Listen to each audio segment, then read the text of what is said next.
ไอ้น้ำคอยก็ได้คอยเอาสีแพงเงยอยู่3อะไรยีบเก่าแล้วที่ว่างให้ค่ะสุดเ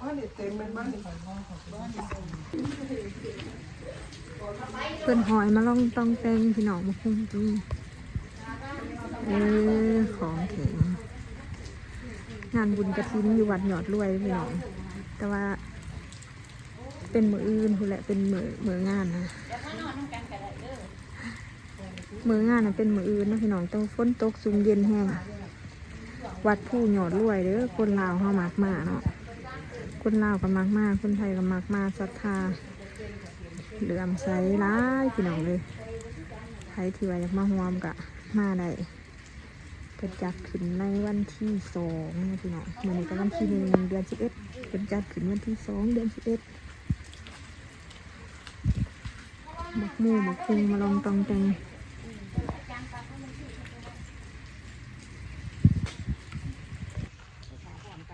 ฝนตกพี่น้องทางมันก็อยากเปื่อนแน่จักหน่อย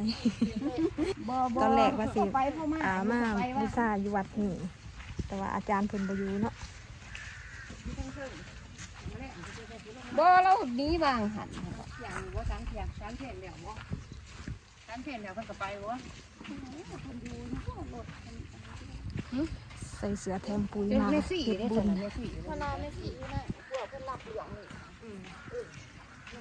ใส่เสื้อแทมปุ๋ยมาเฮ็ดบุญพี่น้องแต่ว่ามื้ออื่นบุญเนาะเป็นบุญเป็นมื้อบุญนะวันที่2เดือน11แต่ดีมากนี่ยุดมื้อนี้ว่าซั่นซะดีก็เลยสิมาเฮ็ดบุญน้ำเพิ่นจักหน่อยแล้วก็จังสิกลับเมืองนะพี่น้องแต่มื้อนี้สิได้ขึ้นเทิงพุ่นล่ะเพราะว่าวัดที่นี่เรื่องมี2บ่อเนาะบ่ลุกก่อนเทิงตอนนี้อยู่เย็นเนาะกำลังสิขึ้นไปเทิงเนี่ยน่ะเนาะคือจ้าขึ้นมาหอดผู้หยอดด้วยเลยพี่น้องเงียบจังหวะตัวอ้วนกวงพี่น้องนายจึงสิออกมาเบิ่งเพิ่นมาหอดผู้หยอดด้วยแล้วเด้อเดี๋ยวไปบูชากฐินเนาะพี่น้องกระปูเนี่ยครับพูดหันพลับอันนั้นพลับแบบต้นเงินแล้วก็ลงทะเบียนกระไดอันค่ะคือกัน มะขามปอกขามปอกก็มีพี่น้องกินจังเงินเอาเลยบ่ปูดองนี่จักบาทนี่30 บาทลูกปูดองคิด30 บาทเดี๋ยวไปต้องมันสิเบิดเอาไปอันนั้น30 บาทไปไว้ใส่ตำบักหุ่งนี่ยายเราสิพาไปบูชา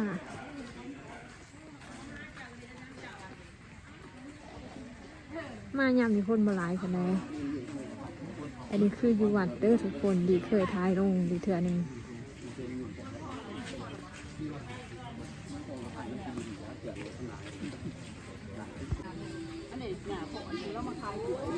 คนขายของกันหลายพี่น้องเลย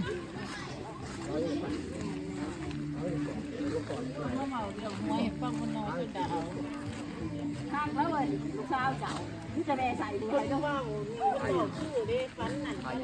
เนี่ยผู้พ่นหมากเนาะแม่นี่ทุกคนขอเชิญร่วมเป็นเจ้าภาพทอดผ้า มหากฐิน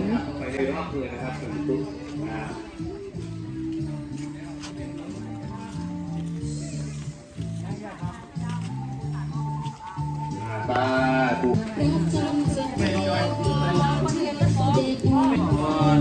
แม่สา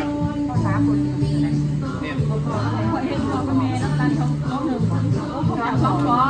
แม่พรพ่อสากล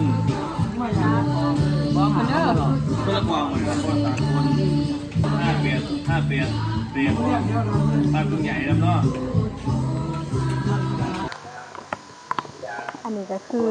พระที่เฮาบูชามาหรือว่าเฮาไปต่อยอดกฐินน้ำเพิ่นนี่พี่น้องกองที่589ผู้ยอดรวยเนาะทุกคนเนาะเฮามาบูชาน้ำเพิ่นก็สิได้พระเนาะทั้งในก็สิเป็นพระเด้อพี่น้องทั้งในเป็นพระบอกง่ายๆก็คือ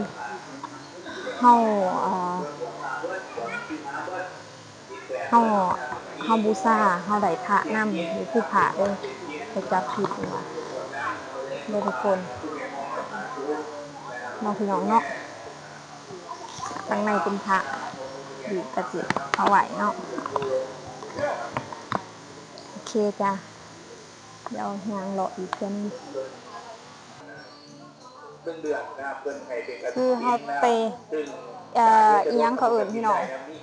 ไปบูชาพระหรือว่าไปอันบุญกฐินนะต่อยอดบุญกฐินน้ำเพลินเนาะ299 บาทหรือว่า300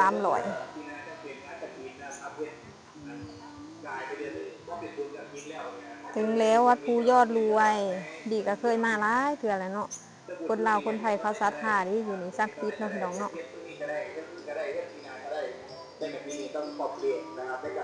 บรรยากาศแบบเงียบเพิ่นแกะสลักเอาได้นี่พี่น้องตอนแรกเฮาเบิ่งปั่นเอาเนาะพี่น้องเนาะแต่ว่านี่เพิ่นแกะสลักเอานี่พี่น้องพญานาค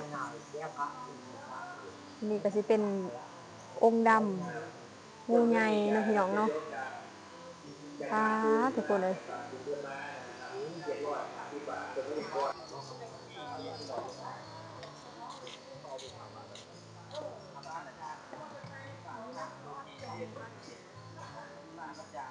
อยู่ในโอนบ่ได้เด้อเอาตัวนี้2แล้วก็อันนี้1อันนี้หลานเลยอยู่บ่จ้ะ หลานเลยจ้ะไม่เกียนขึ้นบ่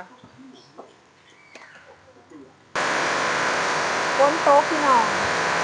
ว่าสิไปถ่ายรูปเอาว่าสิไปถ่ายคลิปเอาแบเอาควงแต่ว่าฝนตกสามพี่น้องโอ้เป็นเขาโฮมอยู่เป็นบ่พี่น้องแบพี่น้องทางนึงอ่ะฝนคือแห้งเหมือนพี่น้อง